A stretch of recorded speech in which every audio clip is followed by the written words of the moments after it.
Blackstone Audio presents Montalbano's First Case and Other Stories by Andrea Camilleri, translated by Stephen Sartorelli. This book is read by Grover Gardner. Preface. The task of creating a sort of personal anthology from all of the short stories I have written was almost enough to drive me to despair. I did once edit a volume of selected writings of a great author, but working in another's skin is always easier.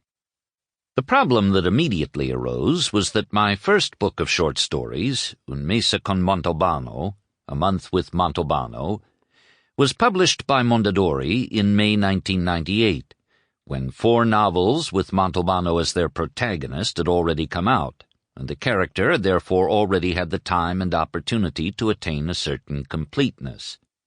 In other words, in these stories Montalbano appears as an already developed, well-defined character, and thus I do not have the option of discarding any stories still weak or uncertain in design. They are all, from this point of view, written on the same terms.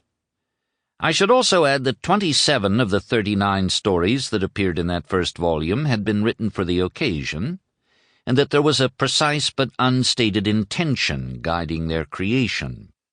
This intention was to compose a series of portraits of Sicilian characters, and therefore the stories didn't necessarily have to revolve around murders, but could also concern investigations into memory, false robberies, conjugal infidelities, petty vendettas, and so on.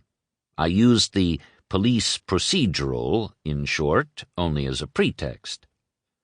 I followed the same guidelines with the 20 stories in the second short fiction collection, Gli Arancini di Montalbano, Montalbano's Rice Fritters, published in September 1999.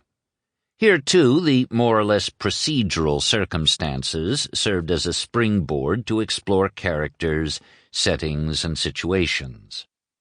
Things, in part, changed substantially, and I would say even visibly, with the third volume, La Paura di Montalbano, Montalbano Afraid, published in May 2002.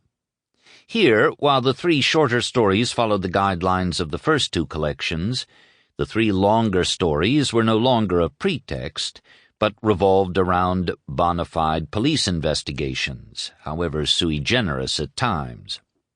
But this is in the nature of Inspector Montalbano himself.